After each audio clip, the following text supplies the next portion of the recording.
Et salut toi, j'espère que tu vas au top du top aujourd'hui. Moi c'est Charlie, aka coucou Charlie.musique, et je viens te parler tous les jeudis à 19h d'albums et de hits que je trouve absolument cultissimes parce qu'ils ont bouleversé mon petit cœur de mélomane, ou de petit fragile, tout dépend de l'épisode. Et aujourd'hui, on va parler d'un disque qui sent un peu la sueur, les décharges électriques, et qui te donne envie de courir torse nu sous un orage en gueulant dans une langue que t'inventes sur le moment. Ouais, je suis un peu chelou, j'avoue. Mais je le suis toujours quand je parle de Falls, quoi. Car ouais, aujourd'hui, on va causer de Holy Fire.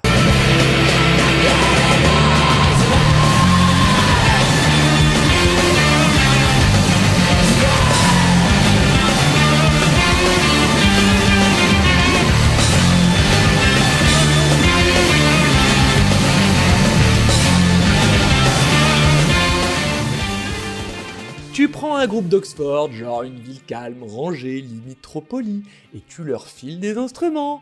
Ben eux, ils décident pas de faire du rock poli. Oh non! Ils te balancent une vague sonore qui te renverse comme si t'avais tenté de nager en plein tsunami. Falls, c'est littéralement un groupe qui te fait croire que tu vas passer une soirée tranquille, puis qui finit par exploser ton salon en fait. Et Holy Fire, c'est pas juste un album cool en fait, car c'est le moment où Falls arrête d'être véritablement le petit groupe Arty Math Rock, tu sais, celui qui avait fait le merveilleux album Antidote dont je t'ai parlé ici sur ma chaîne. Premier épisode, car je t'aime trop d'amour, quoi. Bref, Holy Fire, c'est le moment où Falls va devenir un groupe qui remplit des salles, des festivals, et qui te sort des hymnes qui peuvent réveiller un volcan en sommeil, quoi. C'est leur transformation.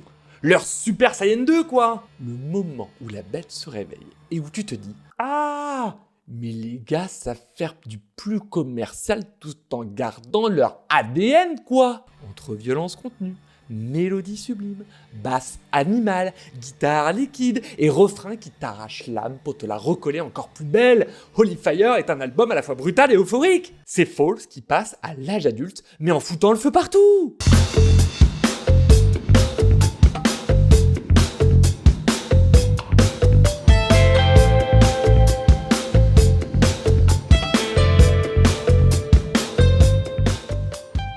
Alors, avant d'arriver à Holy Fire, faut comprendre d'où viennent ces zigotos d'amour. Falls, au départ, c'est un groupe d'Oxford formé au milieu des années 2000.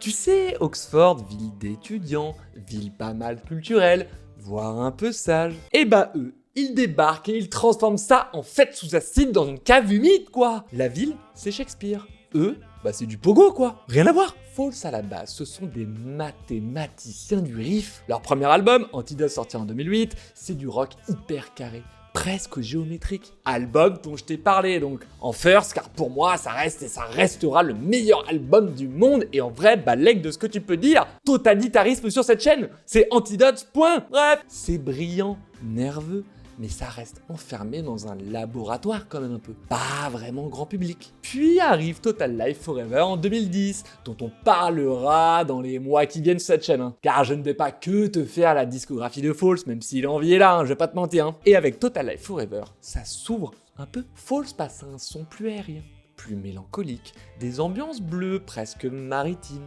Yanis, le chanteur qui ressemble à un ours grec tombé amoureux de sa guitare, commence à chanter avec un truc qui ressemble à la vulnérabilité. Ouais, l'ours a des sentiments. Les morceaux deviennent plus longs, plus atmosphériques. Ils respirent, ils gonflent. On sent qu'ils veulent toucher plus loin que les nerfs du math rock. Et c'est là qu'arrive Holy Fire. 2013, le moment décisif. Falls n'est plus ce petit groupe hyper pointu que seuls les puristes vénèrent en secret comme des cartes Pokémon rares. Draco Feu Shiny, tu vois. Avec cet album, ils veulent parler à tout le monde, mais sans devenir commerciaux.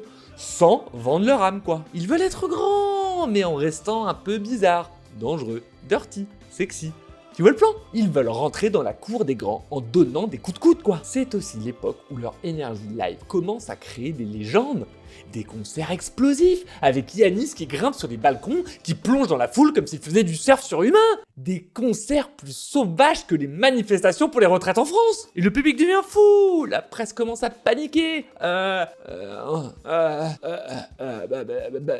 On n'a peut-être pas pris ces gars assez au sérieux en fait. Et en vrai, avec mon pote David, coucou mec si tu passes par là, on avait fait l'aller-retour pour aller les voir à la Maroquinerie lors de leur concert juste avant la sortie de cet album. C'était en 2012 et c'était déjà dingo. Déjà, Falls à la Maro quoi, zinzin. Et Holy Fire, c'est le moment où Falls passe du labo à l'arène. Ils gardent leur finesse, mais ils ajoutent de la puissance. Ils gardent la technique, mais ils ajoutent des émotions qui cassent des dents quoi. Ils gardent l'art, mais ils ajoutent de la sueur. Ils ne demandent pas l'autorisation.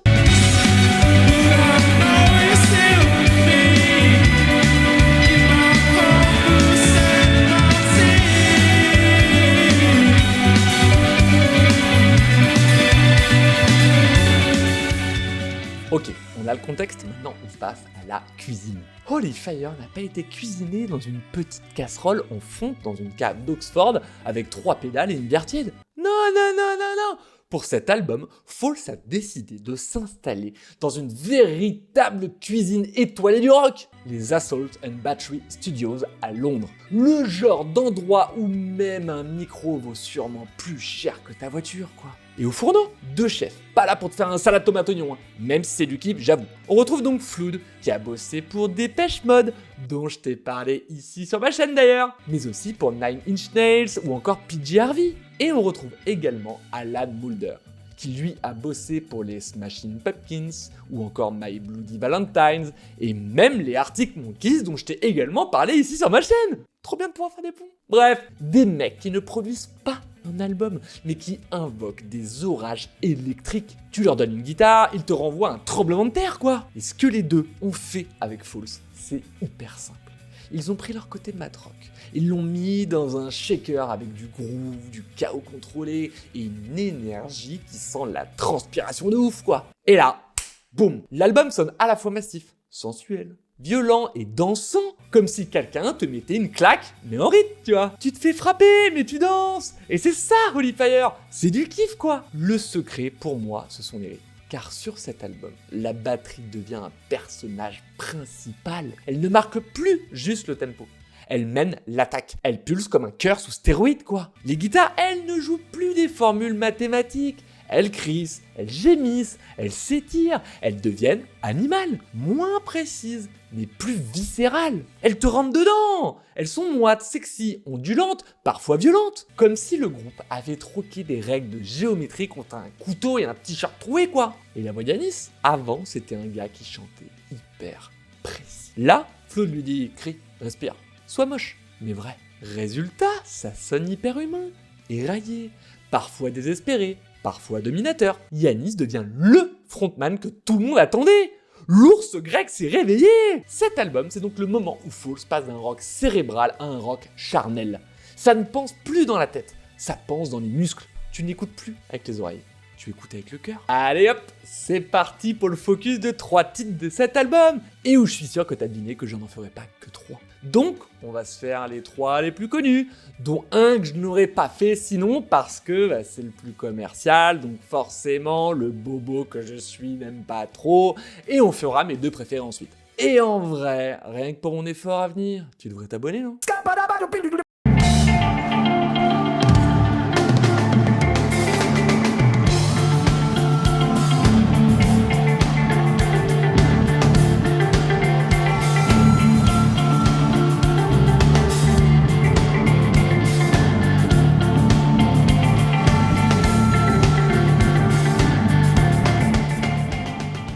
Ok, Holy Fire ne commence pas avec ce titre, mais c'est le single qui a annoncé un peu la couleur en 2012, en mode « Bienvenue, maintenant on va tout casser !» Au début, tout est calme, une basse qui rampe, une atmosphère moite, presque inquiétante en vrai.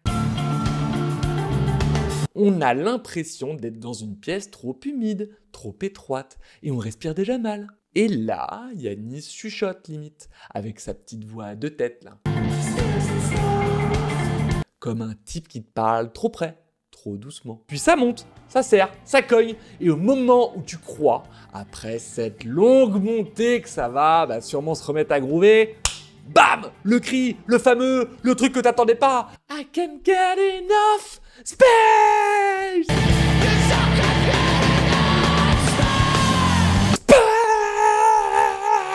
Yanis arrache un hurlement qu'on n'avait quasi jamais entendu chez Falls. Pas un cri esthétique, pas joli, pas propre. On a l'impression qu'il manque d'air depuis 3 albums et que là, il ouvre enfin ses poumons comme une explosion. Musicalement, c'est un piège. Avant, Falls construisait des morceaux comme des puzzles. Là, ils construisent une embuscade, quoi. Des couplets tendus comme une crampe.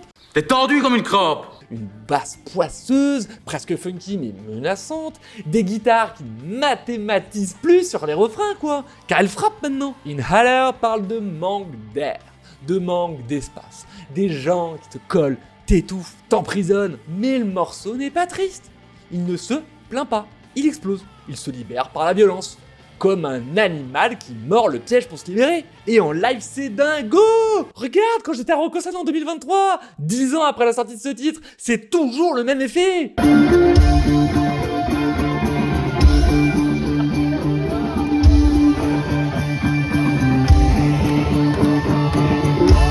Ouais, je tenais à montage, j'ai arrêté de filmer avant Castagne. Bref, à la production, Flood et Mulder sont en mode bulldozer sensible. Ils laissent de la place, mais quand ça tape, ça doit faire mal. Le cri n'est pas poli, la guitare n'est pas nettoyée, ils veulent que tu entendes le studio trembler. Ce morceau est le morceau où Falls devient un groupe qui ne s'explique plus. C'est la respiration d'un groupe qui a trop attendu pour rugir.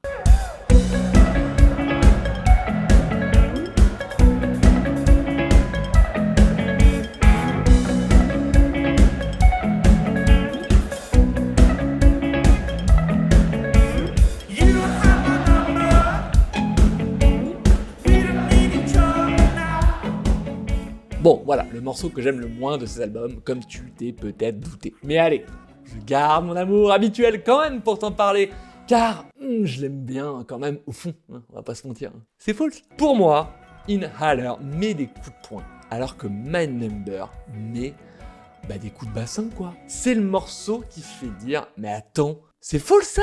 Eh bien ouais, ils sont en train de devenir dangereux. Ils font danser sans devenir niais. T'as une basse sautillante, une batterie presque disco, une guitare qui cligne de l'œil sans prévenir.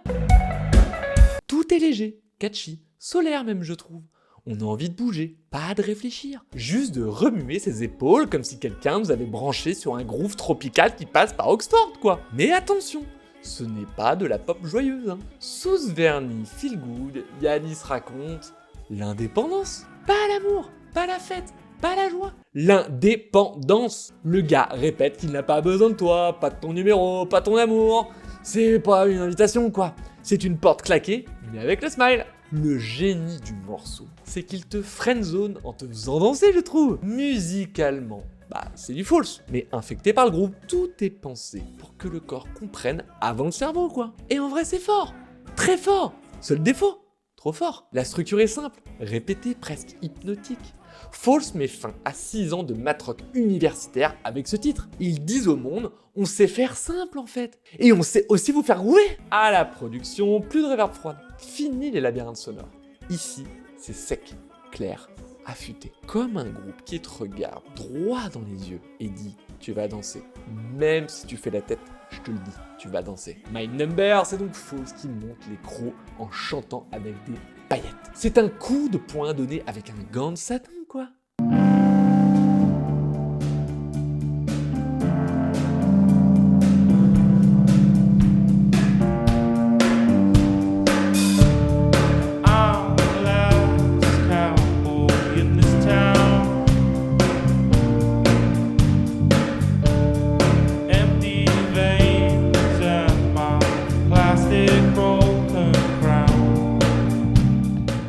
Après avoir fait danser tout le monde avec My Number, Falls coupe les lumières. Plus de groupe, plus de sourire, plus de faux semblants. On descend, lentement, comme si les BPM s'enfonçaient dans la terre en fait.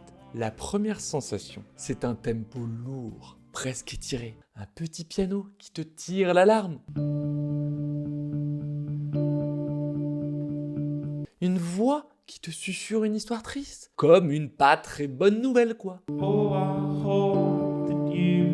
Y arrive une basse qui ronfle comme un moteur à l'arrêt. Le riff de guitare au ralenti qui tourne sur lui-même comme une pensée obsessionnelle. Tout est lent, tout est pesant, rien ne bouge, sauf la mélancolie. Et bordel, j'adore! Cœur de petit fragile. Le thème, c'est la perte. Pas la rupture pop mignonne, hein. Non, la vraie, la lourde, celle qu'on subit, qu'on ne choisit pas, quoi. Yannis ne raconte pas une histoire d'amour qui finit. Il chante ce qui reste quand on ne peut rien sauver. Sa voix est retenue, pleine, jamais dramatique. Juste vrai, comme quelqu'un qui te parle à 3h du matin parce qu'il n'arrive plus à dormir, quoi. Musicalement, c'est du Falls qui respire au ralenti.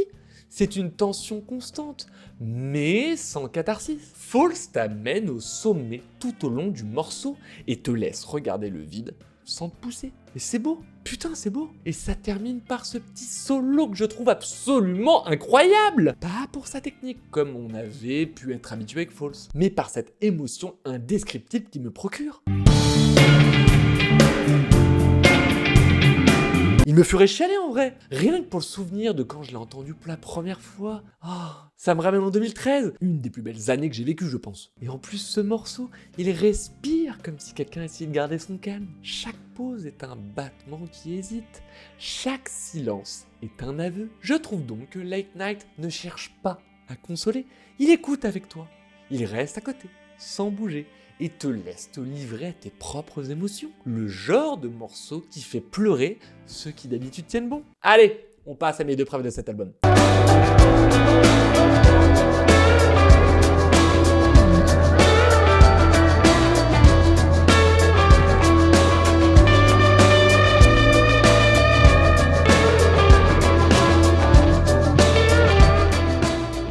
Avant tout mot, avant tout refrain, Falls plante le décor de ce qui va suivre dans cet album. Holy Fire ne commence pas avec un single en puissance, mais avec une atmosphère, une pièce sombre, éclairée par un néon fatigué je trouve. Et tu avances dedans sans savoir si on va te faire danser, pleurer ou suffoquer quoi. Une ambiance instrumentale étrange avec une guitare qui gratte comme un animal nerveux.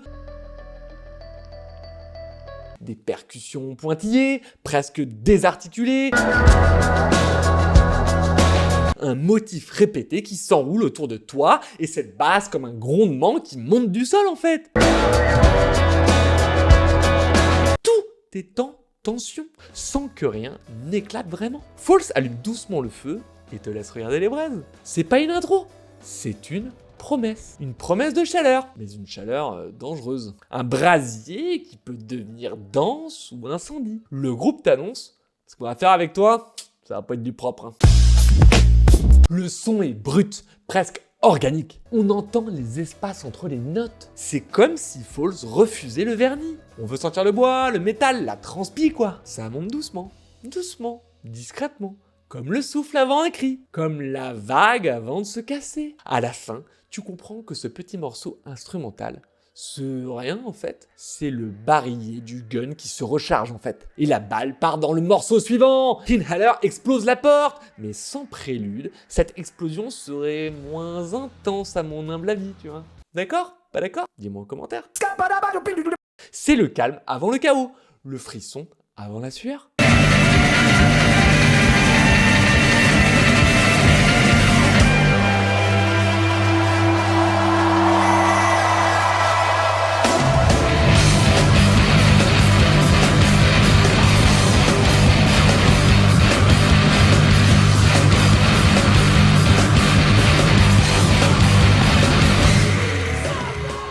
Ce titre, c'est la transe qui dégénère. Là où Prélude murmurait et où Inhaler mordait, Providence débarque à la fin comme quelqu'un qui court sans savoir pourquoi, mais qui court quand même quoi. Tu vois? Non, tu vois pas? Tu vois? Tu sens d'abord le morceau te saisir par le col, doucement, puis te secouer jusqu'à ce que tu transpires, sans comprendre si tu danses ou si tu te bats quoi. Le morceau avance comme s'il paniquait, pas de prudence, pas d'équilibre, juste des guitares qui tricotent des motifs nerveux. Une basse qui se met à cogner comme un cœur trop pressé. Et la voix de Yannis qui se fait à la fois métallique, implorante, mélancolique et ultra vénère je trouve. On dirait un type qui essaie de régler un problème énorme mais en criant dessus. Voilà pourquoi je crie moi. Hein? Mais pourquoi Providence? Parce qu'il y a quelque chose de limite religieux dans cette urgence. une supplication rythmée, une montée spirituelle qui finit en implosion. C'est comme si Falls priait. Ouais.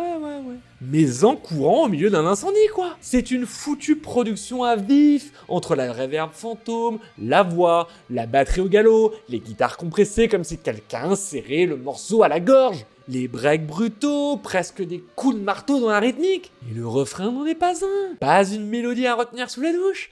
Plutôt un cri de l'intérieur, un mantra désespéré qu'on répète parce qu'on n'a pas de solution. Comme si le groupe tentait de s'auto-exorciser, quoi. Tout se mélange, tout accélère, tout sature. On ne sait plus où est la guitare, où est la voix et où est la batterie. Juste l'impression que quelque chose brûle très fort, puis s'arrête net. Et cet outro du morceau où tout s'arrête, puis tout reprend, tout s'arrête. Puis tout reprend. D'ailleurs, souvent, c'est un rallonge en live. Et c'est bon, putain. C'est la baston. Au final, avec ce titre, on ne sait pas ce que Falls cherchait. Mais on sait qu'ils ne l'ont pas trouvé. Hormis un banger absolu. Allez, je m'arrête là, sinon je vais te faire tout l'album. Je l'aime trop. Ah, Falls. I know you've fallen again. Way you fell before.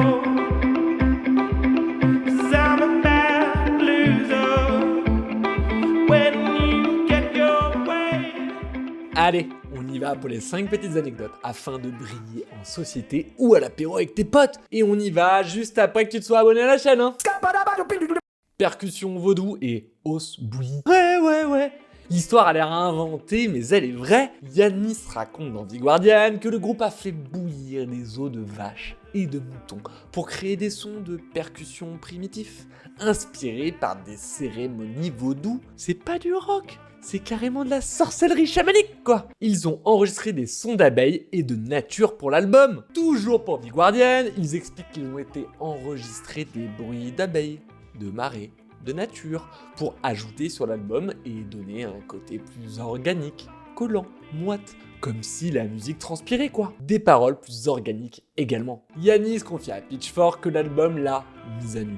Moins de métaphores alambiquées, plus de tripes au final. Il assume que ça le met mal à l'aise de s'écouter par moments. Et je trouve que c'est ce malaise qui sûrement rend l'album si vivant. Cet album a été pensé comme un mix d'échelle. Toujours Pitchfork, qui cette fois-ci explique que Holy Fire fonctionne comme une économie musicale. Falls a voulu prendre soin de ses fans avant d'aller chercher plus de public. Et le gros hit My Number porte l'album pendant que les morceaux plus mystérieux montrent que Falls sait faire autre chose que les refrains radio. Et merci les gars! 2 méga légendes derrière les manettes. Pour Holy Fire, Falls s'appelle Flood et Alan Moulder. Et comme je te disais, ces mecs ont bossé avec Nine Inch Nails, Smashing Pumpkins, U2, Depeche Mode, Arctic Monkeys. Tu leur files une guitare, ils te font un volcan. Tu leur files un micro, ils te font une cathédrale. Oh là là, quoi! The world is quiet. There's nothing left unsaid. Million image, million caption, million dead. Et voilà, Holy Fire c'est fini! Un album qui, au final, n'est pas un album juste de rock indé propre et poli. C'est un truc moite, animal, sensuel, qui groove comme si le désert se mettait à danser et qui cogne comme si t'avais laissé une bête sauvage dans tes enceintes, quoi! C'est un groupe qui, pour la première fois, assume son corps, ses muscles, son groove, son côté « Viens, on danse, mais attention, on va foutre le fire quand même !» Bref, Holy Fire, c'est Falls qui arrête d'être timide, qui arrête de réfléchir trop vite. Et tu sais quoi? Ce lâcher-prise leur a offert un truc énorme. Une fanbase qui s'est hyper élargie, avec des refrains que braille un public entier au Chili, au Japon, à Paris, dans des salles pleines comme des volcans en fusion. Même ma mère aime bien ce morceau, quoi. Elle a découvert Falls comme ça. Donc, Holy Fire, c'est pas juste un album comme à chaque fois sur cette chaîne. C'est un rituel, une incantation, un feu qu'on rallume à chaque écoute. Et à chaque fois, il brûle un peu différemment. Et qu'est-ce que j'aime ça! Merci à toi en tout cas d'avoir partagé ces quelques minutes avec moi et moment youtubeur forceur. N'hésite pas à lâcher ton petit like si t'as kiffé, à me dire en commentaire ce que toi tu penses de ce magnifique album et surtout abonne-toi pour ne rien rater des prochains épisodes qui ont bouleversé mon petit cœur de mélomane ou de Petit Fragile? Et viens donc sur Insta pour deviner quel sera l'album du jour les mercredis soirs. Ma mini-commu est assez forte, car elle trouve quasi toujours. Est-ce que mes indices sont trop simples? Peut-être, mais au moins, je réponds à tout le monde avec une super photo de moi à chaque fois. Allez bien, on est bien. En tout cas, nous, on se retrouve jeudi prochain à 19h avec un nouvel album ou des hits mémorables. Et en attendant, tout plein d'avance en toi et à tout bientôt.